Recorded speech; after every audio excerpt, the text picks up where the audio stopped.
Hi! Hello! నమస్తే. Welcome back to my channel. MMV Telugu channel. Hello my dear lovely family members and friends. మీరందరూ ఎలా ఉన్నారు? నేను చాలా బాగున్నాను. మీరు కూడా చాలా బాగున్నారని, బాగుండాలని మనస్ఫూర్తిగా దేవుడిని కోరుకుంటున్నాను. ఈరోజు మనము మొగుడే రెండో ప్రేడులో పార్ట్ 9లోకి వచ్చేసాము. ఇంకా ముందు భాగంలో ఏం జరిగిద్ది? వర్షిని ఇంకా అగ్ని ప్రమాదానికి గురైన పాపని రక్షిస్తా తను కూడా దానికి కొంచెం గాయపడిద్ది. అప్పుడు హాస్పిటల్‌లో ఉండిద్ది. డిశ్చార్జ్ అయ్యే రోజు చూస్తే విక్రమ్ కోసం చూస్తే విక్రమ్ ఏమో ఎక్కడా కనిపించడు. సరే అని చెప్పేసి ఇక తన అడ్రస్సు, ఫోన్ నెంబరు బ్రహ్మరాంబికకిచ్చి వాళ్ళ బాబాయోళ్ళతోటి ఇంటికెళ్ళిపోయిద్ది. ఇంగా సరే అని చెప్పేసి వెళ్ళిపోయాక ఇంకేం జరిగిద్దంటే వర్షిని చాలా దిగులుగా ఉంది. ఆమె పిన్ని, బాబాయి ఆ దిగులంతా ఆమె తల్లిదండ్రులు వెళ్ళిపోయారని కాబోలు అనుకున్నారు. కానీ అసలు బాధ ఎందుకో వర్షినికి మాత్రమే తెలుసు. ప్రేమలో పడ్డాక కన్నవాళ్ళు, తోబుట్టువులు, స్నేహితులు అందరూ మరో లోకంలో మనుషులైపోతారు. పరాయిగా కనిపిస్తారు. చంద్రుడిలో మచ్చలన్నీ విరహిణీలు కాల్చినవే అన్నాడొక కవి. విరహంలో అంత వేడి లేకపోతే ప్రణయంలో అంత వాడి లేదన్నమాటే. వర్షినికి నిద్ర రాక అటు ఇటు దొర్లుతుంది. ఆమె పిన్ని, బాబాయి ఇద్దరు బీపీ పేషెంట్లే. నిద్ర మాత్రలు వేసుకొని పడుకుంటే తెల్లారే వరకు లేవరు. ఫోన్ రింగ్ అయింది. వర్షిని ఆశ్చర్యంగా చూసింది. అప్పుడు రాత్రి 11:30 కావస్తుంది. ఆమె బిరబిరా హాల్లోకి వెళ్ళేసరికి వాళ్ళ పిన్ని మాట్లాడుతూ కనిపించింది. ఆమె ఫోన్ పెట్టేసేయగానే ఇంత రాత్రి వేళ ఎవరు పిన్ని? వర్షిని ఆత్రంగా అడిగింది. ఆవిడ నిద్రమత్తులో ఆవిడిస్తూ రాంగ్ నెంబర్. గుండె ఆస్పత్రేనా? అర్జెంటుగా డాక్టర్తో మాట్లాడాలంటాడు అంటూనే గదిలోకి వెళ్ళి చూసావా, నిద్ర మాత్ర వేసుకోవడం మర్చిపోయాను, అందుకే మెలకువ వచ్చింది అని టాబ్లెట్ వేసుకొని పడుకుంది. గుండె ఆస్పత్రేనా అని అడిగాడు అనగానే వర్షినికి అనుమానం వచ్చింది. ఎందుకైనా మంచిదని అక్కడే కూర్చుంది. గుండెకి సంబంధించిన విషయాలు ప్రేమికుల్ని గుర్తు చేస్తాయి. ఫోన్ మళ్ళీ మోగింది. వర్షిని ఓ నిమిషం ఆగి అది ఆగకుండా మోగటంతో అందుకుంది. హలో అనగానే ఆమెకి ఆ గొంతు ఎవరిదో తెలిసిపోయింది. నేనే అంది ఆనందంగా. వర్ష, నేను అర్జెంటుగా చూడాలి చెప్పాడు విక్రమ్. అలాగే తెల్లారని అంది నవ్వుతూ. నో, అంతదాకా వెయిట్ చేయలేను, ఇప్పుడే చూడాలి అతని గొంతులో మొండితనం. వర్షిని ఆదుర్దాగా ఇప్పుడా? టైం ఎంతైందో తెలుస్తుందా అడిగింది. టైం నాకు కాక ఇంకెవరికి తెలుస్తుంది? గడిచిన ప్రతి క్షణం నన్ను చూసి నవ్వుతున్నట్లు, గడవాల్సిన ప్రతి క్షణం నన్ను చూసి ఏడుస్తున్నట్లు ఉంది పరిస్థితి ఉద్రేకంగా అన్నాడు విక్రమ్. అలా అంటే ఎలా? ఆమె బాధగా అంది. నేను వెంటనే వస్తున్నాను. ఏయ్, ఏమిటా తొందరపాటు? అర్ధరాత్రి వస్తే ఏం చెప్తావు? టెలిఫోన్ రిపేర్ చేయడానికి అని చెప్తాను. వాళ్ళంత అర్ధరాత్రులు రారు. వెంటనే నిమిషాల మీద బాగు చేయాల్సినవేమున్నా ఇంట్లో?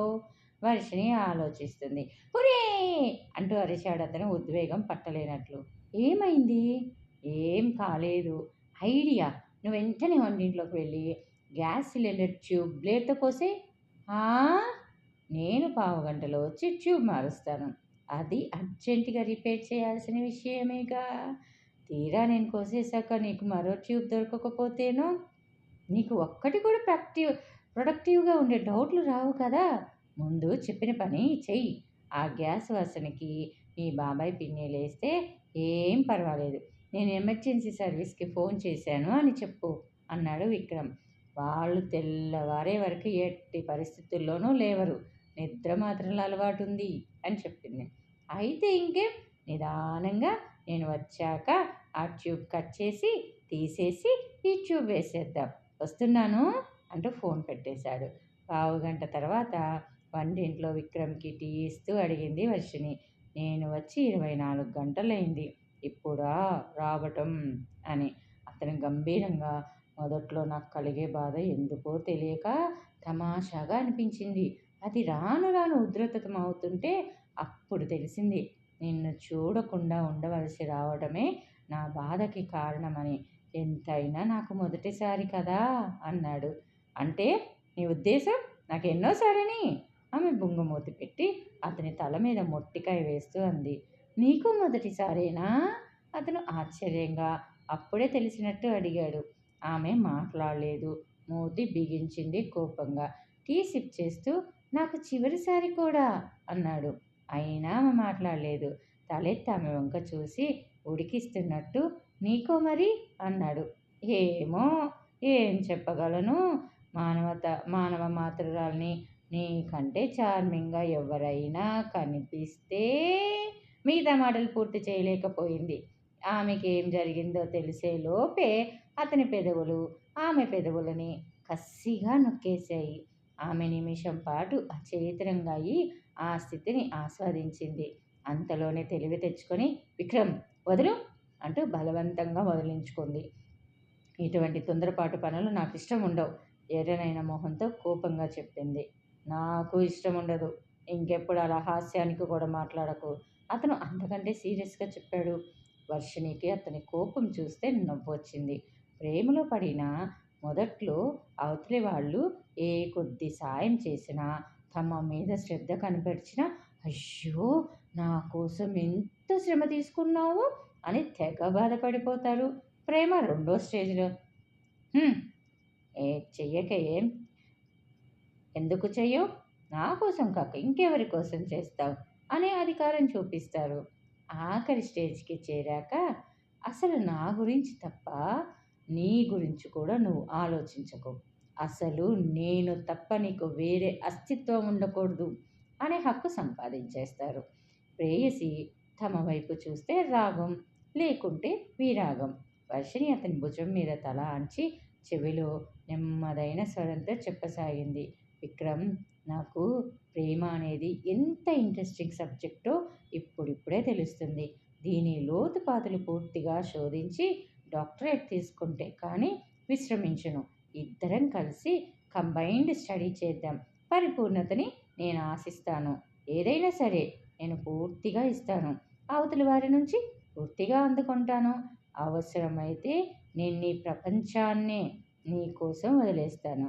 మరి నువ్వు అలాగే అంత స్థాయిలో రెసిప్రకేట్ చేయగలవా అని. గడిచిన రోజుకి అంతం, గడవబోయే రోజుకి మొదలు అయిన ఆ జాములో ఆమె ప్రశ్న ఒక సవాలులా వినిపించింది. గడియారం 12 గంటలు కొట్టింది. విక్రమ్ ఆమెని మరింత దగ్గరగా తీసుకుంటూ జీవితంలో మనం గడపాల్సిన ప్రతి నిమిషం మీద ఒట్టు పెట్టి చెప్తున్నాను.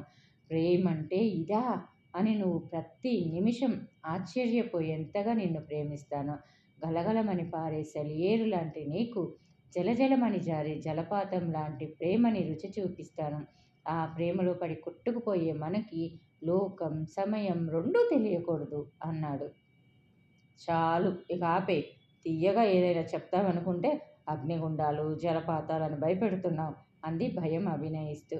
నువ్వు అగ్నిగుండంలో దూకమన్నా నేను సిద్ధమే. అతను అదే సీరియస్తో చెప్పాడు. నేను కూడా నువ్వు దూకమన్నప్పుడల్లా దూకేశానుగా. ఆమె పెదవులపై కొంటె నవ్వు విచ్చుకుంది. విక్రమ్ని మొదటిసారి కలుసుకోవటం గుర్తొచ్చి. నువ్వు అగ్నిగుండంలోంచి యువతలకి దూకి అగ్ని పునీతమయ్యావు. ఇంకా ఫ్యూచర్లో ఎవరు నిన్ను అగ్ని పరీక్షకు గురి చేయనక్కర్లేదు అన్నాడు నవ్వుతూ. వర్షిణి చిరుకోపంగా నన్ను అగ్ని పరీక్షకు నిలబడమనే భర్తే గనక దొరికితే అస్సలు నేను అతనితో ఒక్క నిమిషం కూడా కాపురం చేయను, విడాకులు ఇచ్చేస్తాను అంది. విక్రమ్ ఆమె బుగ్గ పట్టుకొని మనం అనవసరంగా చాలా దూరం వెళ్ళిపోయినట్లున్నా అన్నాడు. అవును అంది ఆమె సిగ్గుపడుతూ. తెల్లగా వేకువపరుచుకుంటూ ఉండగా ఇలకోడి మాటు మణిగింది. తొలికోడి కూసింది. వర్షిణి వాళ్ళ పిన్నిని లేపి గ్యాస్ లీక్ అవుతుంటే తను ఫోన్ చేసి సర్వీసింగ్కి మనిషిని పిలిపించానని చెప్పింది. ఆవిడ నిద్ర కళ్ళతో వచ్చి విక్రమ్ని చూసి ఎంతయింది బాబు ఫీజు అని అడిగింది. మీ అమ్మాయి దగ్గర పుచ్చుకున్నానండి అన్నాడు అతను వినయంగా. అయ్యో, దాని దగ్గర పుచ్చుకున్నావా? నన్ను లేపాల్సింది ఆవిడని నొచ్చుకుంటూ అంది. మీ దగ్గర అని విక్రమ్ ఇంకా ఏదో అనబోయాడు.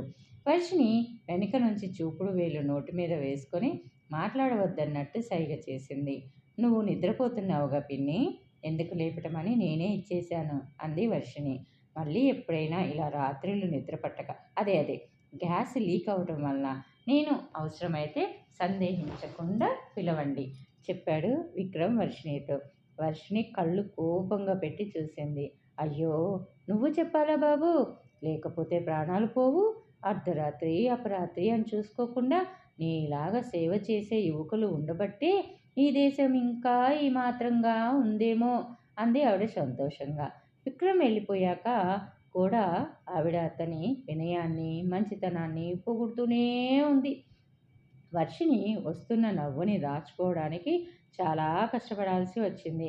భ్రమరాంబ వర్షిని ఎక్కడికి వెళ్ళి భ్రమరాంబ వర్షిని ఎక్కడికి వెళ్ళింది? కాస్త చిరాగ్గా అడిగాడు విక్రమ్. ప్రొద్దుటే వాళ్ళ ఊరు నుంచి వాళ్ళ నాన్నగారి స్నేహితుడి కొడుకు ఎవరో వచ్చాడని ఫోన్ చేస్తే బయటికి వెళ్ళింది. ఇప్పటి వరకు ఎందుకనో రాలేదు మరి అంది భ్రమరాంబ. విక్రమ్ చాలా అసహనంగా ఉన్నాడన్న విషయం అతను నిలబడిన తీరులోనూ పెదవి కొరుకుతున్న విధానంలోనూ తెలిసిపోతుంది. వస్తున్న కోపాన్ని బలవంతంగా నిగ్రహించుకుంటున్నట్టుగా చూశాడు. ఎక్కడికి వెళ్ళి ఉంటుంది? అడిగాడు మళ్ళీ. భ్రమరమ్మ తల అడ్డంగా తెలియదు అని అర్థం వచ్చేలా ఊపింది. అంతకుముందు రోజే వాళ్ళ బాబాయ్ గారి ఇంటి నుంచి హాస్టల్కి వచ్చింది వర్షిని. ఆ రోజు ఆదివారం కావడంతో అతను ఆమెతో సరదాగా బయటికి ఎక్కడికన్నా వెళ్ళాలని, సాయంత్రం దాకా తాము ఇద్దరే తిరగాలని ఏవేవో ఊహించుకొని వచ్చాడు. తీరా ఇక్కడ ఆమె లేదు అన్న ఆశాభంగం ఎదురైంది. ప్రేమికుల నిర్లక్ష్యాన్ని సహించలేరు.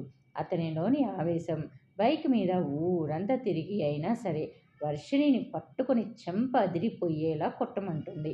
ఆమె మీద ఇష్టం అతనికి అలవాటు లేని నిదానాన్ని పాటించమని ఆదేశిస్తుంది. ఏం చేయడానికి తోచని పరిస్థితి. నిజంగానే ప్రేమ చాలా బాధాకరం అనిపించింది అతనికి. నేను వెళ్తాను, మళ్ళీ గంట తర్వాత ఫోన్ చేస్తాను, తను వస్తే చెప్పు అని బ్రహ్మరాంబకు చెప్పి వెళ్ళిపోయాడు. అతను గంట దాకా కూడా ఆగలేదు. ఆ లోపల 3 సార్లు ఫోన్ చేశాడు. లేదు, ఇంకా రాలేదు అన్న సమాధానంతో అతనికి పిచ్చి ఎక్కినట్లయింది. మరో 2 సార్లు వెళ్ళి చూసి వచ్చాడు. సాయంత్రం 6 అవుతుండగా అతనికి ఫోన్లో వర్షిణి గొంతు వినిపించింది. చాలాసార్లు వచ్చావట? సారీ, మరేమో నేను అని చెప్తుంది వర్షిణి. ఆమె చెప్పేది అతను వినిపించుకోలేదు. గేటు దగ్గర నిలబడి ఉండు, నేను వెంటనే వస్తున్నాను అంటూ ఫోన్ పెట్టేశాడు. 10 నిమిషాల్లో అతను మోటార్ సైకిల్ మీద హాస్టల్కి వెళ్ళాడు. వర్షిణి నవ్వుతూ ఎదురుగా వచ్చింది. ఎక్కు చెప్పాడు సీరియస్గా. ఎక్కడికి అని అడిగింది. చెప్తే కానీ రావా అని అన్నాడు. వర్షిణి మాట్లాడకుండా ఎక్కి కూర్చుంది. అతను ఒక్క మాట కూడా మాట్లాడకుండా నడపసాగాడు. అతను ఎక్కడికి తీసుకెళ్తున్నాడో ఆమె ఊహకి అందలేదు. ఓపిగ్గా కాసేపు కూర్చుంది. సందులు గొంతులు తిప్పుతున్నాడు. ఎక్కడా ఆపడం లేదు. అప్పుడు అడిగింది, ఎక్కడికి విక్రమ్ అని. అతను జవాబు ఇవ్వలేదు. వర్షిని మరో 2 సార్లు అడిగినా ప్రయోజనం కనిపించలేదు. దాదాపు గంట సేపు ఆమె అలా అయోమయంలోనే గడిపింది. చివరికి, నీకు పిచ్చెక్కిందా? ఏమిటి అర్థం లేని తిరుగుడు? ఆపు అంటూ అరిచింది. అతను ఆపాడు. ఆమె వెంటనే దిగి, ఏమైంది నీకు? మాట్లాడవేం అని అరిచింది. ఎక్కడికి వెళ్ళావు, ఎందుకు వెళ్ళావో తెలియక నేను ప్రొద్దుటి నుంచి నరకం పడ్డాను. నువ్వు గంట కూడా ఓర్చుకోలేవా అడిగాడు కోపంగా. వర్షినికి అతని కోపం భయానికి బదులు నవ్వు అతని కోపంకి భయానికి బదులు నవ్వు తెప్పించింది. అదా, అడిగితే చెప్తానుగా అంటూ చెప్పబోయింది. ఇప్పుడు చెప్పేం ప్రయోజనం? నేను ఇన్ని గంటలు పడ్డ బాధ పోతుందా అడిగాడు. అతని తర్కం ఆమెకు కోపం తెప్పించింది. ఇప్పుడేమంటావు అడిగింది కనుబొమ్మలు ముడిచి. అతను మాట్లాడలేకపోయాడు. చాలా అసహనంగా కోపంగా ఉన్నాడు. కానీ ఎలా చూపాలో అర్థం కావటం లేదు. ఇన్ని గంటలు ప్రొద్దుటి నుంచి సాయంత్రం వరకు తనలో తానే అనుకుంటున్నట్టు అన్నాడు. అరే, అవసరమై వెళ్ళాను. నాన్నగారు ఒక అబ్బాయిని పంపించారు. అతనితో బాబాయ్ వాళ్ళ ఇంటికి వెళ్ళాను. వాళ్ళు బలవంతం పెట్టి ఉంచేశారు అంది సంజాయిషిగా. నిన్ననే కదా అక్కడి నుంచి వచ్చావు? అతని కంఠం కటువుగా ఉంది. అవును, కానీ అతనికి ఊరు కొత్త. బాబాయ్తో ఏదో అర్జెంట్ పనిట, ఇల్లు తెలుసుకోవడం కష్టమని. ఎన్ని గంటలు ఎలా గడిపావు అని అడిగాడు. అతని ప్రశ్న ఆమెకు మొదట అర్థం కాలేదు. అతను మళ్ళీ అడిగాడు, ఎన్ని గంటలు ఎలా ఉండాలనిపించింది? నేను గుర్తుకు రాలేదా అని. ఆమె తల అరచేత్తో కొట్టుకుంటూ, వచ్చావు, ఎందుకు రావు?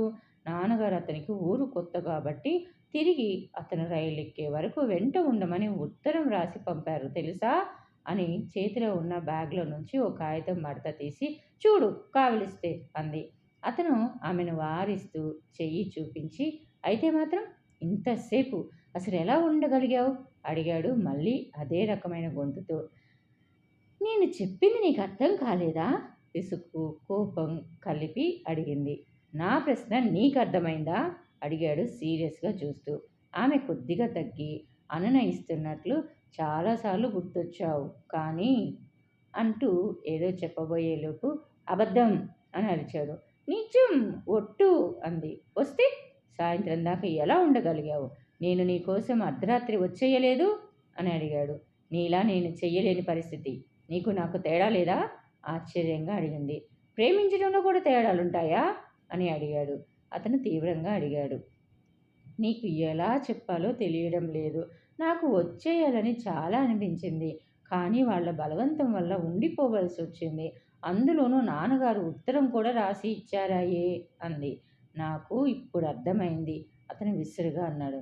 ఏమర్థమైంది అంది. నీకు మీ నాన్నగారి మీద వచ్చిన అతని మీద మీ పిన్ని బాబాయిల మీద ఉన్నంత ప్రేమ నా మీద లేదు అని. ఆమెకి ఆ నిమిషంలో అతని మీద అపారమైన జాలి ప్రేమ కలిగాయి. అంతలోనే అతని మూర్ఖత్వానికి చిరాకు కూడా కలిగింది. ఏమిటా పిచ్చి మాటలు? అతని మీద నాకేముంటుంది? ఏదో రమ్మన్నాడు కదా అని తోడు వెళ్ళాను అని అంది. వెళ్ళేటప్పుడు అతనితో నవ్వుతూనే మాట్లాడుతూ వెళ్ళావుగా, అక్కడ కూడా అతనికి కంపెనీ ఇచ్చావు కదా, నన్నే తలుచుకుంటూ దిగులుగా మాట్లాడకుండా అయితే ఉండవు కదా అని అన్నాడు. విక్రమ్, ఈర్ష్యకి కూడా హద్దుండాలి అని అంది. హద్దుంటే ప్రేమ ఎందుకు అవుతుంది అన్నాడు. అంటే సరదాగా మాట్లాడినంత మాత్రాన, అతనితో కలిసి వెళ్ళినంత మాత్రాన తప్పేనా అని అడిగింది. తప్పే, 100కి 100 తప్పే. అతను అరిచిన అరుపుకి ఆమె తెల్లబోయింది. అక్కడే ఆడుకుంటున్న ఇద్దరు పిల్లలు బెదిరిపోయి పారిపోయారు. తప్ప? ఆమె కళ్ళల్లో అంతులేని ఆశ్చర్యం. అవును, నా సమక్షంలో తప్ప, ఎవరి సమక్షంలో నువ్వు ఆనందంగా ఉన్నా తప్పే. వాళ్ళు నీ అన్నదమ్ములైనా తల్లిదండ్రులైనా ఎవరైనా సరే, ఎంత ఆహ్లాదకరమైన వాతావరణంలో ఉన్నా, ఎన్ని అందాలు చుట్టూ ఉన్నా అందరినీ వదిలి అన్నిటినీ వదిలి ప్రేమించే మనిషి కోసం పరుగు పెట్టాలనిపించాలి. అప్పుడే ఐ లవ్ యూ అన్న మాట ధైర్యంగా చెప్పే అర్హత లభిస్తుంది. లేని పక్షంలో అసలు ప్రేమ లాంటి పెద్ద మాటలు వాడటం మానేయాలి. అతని మాటలు సుటిగా ఉన్నాయి. వర్షిణి కళ్ళల్లో గిర్రున నీళ్లు తిరిగాయి. ఇంత సంకుచితంగా ఆలోచిస్తావనుకోలేదు అని అంది. సంకుచితం కాదు, ఫ్రాంక్గా మాట్లాడుతున్నాను. దగ్గర వాళ్ళ దగ్గర హిపోక్రసీ ఇష్టం ఉండదు నాకు. ఇందాక అడిగావు చూడు, సరదాగా మాట్లాడినంత మాత్రాన, కలిసి వెళ్ళినంత మాత్రాన తప్ప అని. అసలు సరదాగా ఎందుకు మాట్లాడాలనిపిస్తుంది? అతను నిన్ను తాకకుండా అతి దూరంగా నిలబడి గంటలు గంటలు మాట్లాడితే లేదని, ఇంకేదో చేస్తేనే తప్ప అని అనుకోకు. శారీరకంగా మరొకరితో నువ్వు ఏదో 5 నిమిషాలు ఏం చేసినా భరిస్తానేమో కానీ మానసికంగా నువ్వు మరొకరి సమక్షంలో ఆనందంగా ఉంటే మాత్రం భరించలేను అని అన్నాడు. విక్రమ్, ఆమె విస్మయంగా చూసింది. అతను ఆమె కళ్ళల్లోకి తీక్షణంగా చూశాడు. నన్ను హాస్టల్ దగ్గర దింపేయి చెప్పింది గంభీరంగా. పదా. అతను బండి స్టార్ట్ చేశాడు. అతను ఆపగానే ఆమె వెళ్ళొస్తాను అని కూడా చెప్పకుండా లోపలికి వెళ్ళిపోయింది. అతను వెంటనే వెళ్ళిపోయాడు. విక్రమ్ చెప్పిన మాటల్లో వాస్తవికత ఆమెకు మరునాడే తెలిసింది. హాస్టల్ రూమ్కి ఇంటికి పెద్ద తేడా మొదటిసారిగా తెలిసినట్లయింది వర్షిణికి. మనసు తీరా బావురుమని ఏడవలేని తన దుస్థితికి తానే విచారిస్తూ మౌనంగా రోదిస్తూ దిండులో ముఖం దాచుకొని పడుకుంది. తెల్లవారాక ఆమె ఎర్రని కళ్ళని చూసి, ఏమైందే, రాత్రంతా నిద్రపోలేదా, విక్రమ్ ఏమైనా అన్నాడా అని అడుగుతున్న స్నేహితురాళ్ళకి ఏమీ జవాబు ఇవ్వకుండా అలాగే పడుకొని ఉండిపోయింది. టైం అవుతుంది, కాలేజీకి రావా అడిగింది శిల్ప. నేను రాను, మీరు వెళ్ళండి అంది వర్షిణి ముఖం మళ్ళీ దిండులో దాచేసుకుంటూ. ఆ నిమిషంలో ఆమె మనసు ఏకాంతం కోసం పరితపిస్తుంది. కాసేపటికి భ్రమరాంబ శిల్ప కాలేజీకి వెళ్ళిపోయారు. తలుపులు వేసుకొని మనసు తేలిక పడేదాకా ఏడుస్తూ పడుకుంది వర్షిణి. అది కాసేపే. తర్వాత ఒంటరితనం ఎంతటి శాపమో ఆమెకి తెలిసి వచ్చింది. ఏదో ఆశతో మాటిమాటికి వరండాలోకి వచ్చి గేటు వైపు చూసి వెళ్తుంది. ఓ గంట తర్వాత ఆమె ప్రమేయం ఏమీ పెద్దగా లేకుండానే ఆమె తయారయ్యి కాలేజీకి బయలుదేరింది. వర్షిణిని చూస్తూనే శిల్ప ఎదురొచ్చి, కాఫీ అయినా తాగావా? చూడు, ఒక్కరోజుకే మొహం ఎలా పీక్కుపోయిందో అంది ఆప్యాయంగా. భ్రమరాంబ ఏది? అడిగింది వర్షిణి. క్యాంటీన్లో ఎవరితోటో హస్కు కొడుతుంది అంది శిల్ప. ఇంతలో భ్రమరాంబ వారి దగ్గరకు వస్తూ, అరే, నువ్విక్కడున్నావా? ఇంతసేపు విక్రమ్ తోటి మాట్లాడి వస్తున్నాను అంది. ఆ పేరు వినగానే నాగస్వరం విన్న పాముల వర్షిణి టక్కున తల ఎత్తింది. ఆమె కళ్ళు ఆశగా అతని కోసం 4 దిశలా వెతికాయి. భ్రమరాంబ సాగతీస్తూ, కూర్చో, నీతో మాట్లాడాలి అన్నాడు. అన్నట్లు రాత్రి మీరిద్దరేదో గొడవ పడినట్లున్నారు అంది. ఏమైనా చెప్పాడా? ఆతృతగా అడిగింది వర్షిణి. అదే, నేను ఏదో చెప్తాడనుకున్నాను. అసలు ఆ సంగతే ఎత్తకుండా రాత్రి ఫ్రెండ్స్తో ఏదో కామెడీ సినిమా చూసొచ్చాడట. అందులో జోక్స్ చెప్పడం మొదలుపెట్టాడు. అబ్బా, నవ్వలేక చచ్చాననుకో. అసలు తనంత వెట్టిగా మాట్లాడగలడనే నాకు తెలియదు అంటూ అవి గుర్తు తెచ్చుకొని మళ్ళీ నవ్వసాగింది భ్రమరాంబ. వింటున్న వర్షిణికి ఒళ్ళు మండిపోతుంది. గుప్పెటిలో ఉన్న రుమాలు కసిగా నలిపేసింది. కళ్ళల్లో నీళ్లు చిప్పిల్లడానికి సిద్ధంగా ఉన్నాయి. రాత్రి అతను ఫ్రెండ్స్తో సినిమాకి వెళ్ళాడా? ఆ వాక్య నిర్మాణం కోసం అక్షరాలు తడుముకోవలసి వచ్చింది. భ్రమరాంబ వెంటనే, హా, ఫ్రెండ్స్ తోటే వెళ్ళాడట అని వర్షిణి మొహంలోని భావాలు అప్పుడే గమనిస్తున్నట్లు చూసి, అదేమిటే అలా అయిపోయావు? అతని సినిమాకి వెళ్తే నీకెందుకు దుఃఖం? నిన్ను ప్రేమించాడు కాబట్టి అతనికి మరో ప్రపంచం ఉండకూడదా? మిగతా అందరు ఫ్రెండ్స్ని వదిలిపెట్టేసేయాలా అంది. వర్షిణి రోషంగా, నీకు నీకు అర్థం కాదులే అంటూ వస్తున్న దుఃఖాన్ని ఆపుకోవడానికి శతవిధాల ప్రయత్నిస్తూ తల ఉంచుకొని గేటు వైపు వడివడిగా వెళ్ళిపోయింది. అది అసలే రాత్రంతా ఏడుస్తూనే ఉంది. ఆ పోచుకోలు వాగుడంతా చెప్పి మళ్ళీ ఎందుకు ఏడిపించినట్లు అంది శిల్ప కోపంగా భ్రమరాంబతో. నీకు అర్థం కాదులే అంటూ భ్రమరాంబ పక్కా నవ్వింది. చుట్టూ ఉన్న పరిసరాల మీద ధ్యాస లేకుండా తల ఉంచుకొని వేగంగా నడుస్తుంది వర్షిణి. ఆమె గుండెల్లో లావాల దుఃఖం సొల్లు తిరుగుతూ బయటపడడానికి సిద్ధంగా ఉంది. నన్ను అనరాని మాటలని, ప్రేమ గురించి ఉపన్యాసాలు ఇచ్చి తను చేసిన పని ఏమిటి? హాయిగా సినిమా చూసొచ్చి క్యాంటీన్లో నా స్నేహితురాలతో కబుర్లు చెప్తూ కూర్చుంటాడా? నేనేమో ఏదో పెద్ద తప్పు చేసినట్లు రాత్రంతా ఏడ్చి మనసు పాడు చేసుకొని పిచ్చిదానిలా ఆమె ప్రమేయం లేకుండానే కన్నీరు చెంపల మీదుగా జాలువారుతుంది. ఆ బాధలో పక్కనే ఆగిన వెహికల్ని పట్టించుకోలేదు. ఎక్కువ అన్న స్వరం చెవిన పక్కన వినిపించడంతో అదిరిపడి చూసింది. మోటార్ సైకిల్ పక్కనే ఆపి విక్రమ్ నవ్వుతూ చూస్తున్నాడు. అతన్ని చూడగానే ఆమె అది రోడ్డు అన్న విషయం కూడా మర్చిపోయి బ్రేక్ అయిపోయింది. నన్ను నిలదీసి నువ్వు చేసిన పనేమిటి? నేను అవసరమై వెళ్తే తప్పు, నువ్వు అవసరం లేకపోయినా కులాసాగా తిరిగితే ఒప్పు కదూ. జాత్యహంకారంతో మెరిసిపడుతున్న మామూలు మగాడివే నువ్వును. స్త్రీ పురుష అసమానత మీ నరనరాల్లో పాతుకుపోయింది. అసలు నిన్ను ఆ పైన పూర్తి చేయలేక వెక్కి వెక్కి ఏడ్చింది. అంతా అయ్యేదాకా ఆగి విక్రమ్ ఒక్కొక్క అక్షరమే ఒత్తి పలుకుతూ అన్నాడు, ఆ స మ న త అని. తర్వాత చిన్నగా నవ్వి, అవును, అసమానతేగా. నువ్వు ఇప్పుడు కలిగినంత బాధ నీకు ఇప్పుడు కలిగినంత బాధ నాకు నిన్న కలిగింది. కానీ నేను నీలా వెక్కి వెక్కి ఏడ్చి హృదయం తేలిక చేసుకోలేకపోయాను కదా. అసమానత కాక మరేమిటి? సృష్టి మీకిచ్చిన ఈ బలహీనతని మీరింత పదునైన ఆయుధంగా వాడుతుంటే జాత్యహంకారం ముసుగులో మేము ఎంత మదన పడుతున్నామో మీ కరుణారసపూరిత శ్రీ హృదయాలకి ఏ శతాబ్దంలో అర్థమవుతుంది? అతను స్వరంలో వ్యంగ్యం, ముఖంలో నవ్వు కురిపిస్తూ అన్నాడు. వర్షిణి విస్మయంగా అతని కళ్ళల్లోకి చూసింది. అతని కళ్ళల్లో కనిపిస్తున్న రాగదారలు నిలువెల్లా కరిగిపోయింది. ఆమెకి గుడిపాటి వెంకటాచలం రాసిన వాక్యాలు గుర్తొచ్చాయి.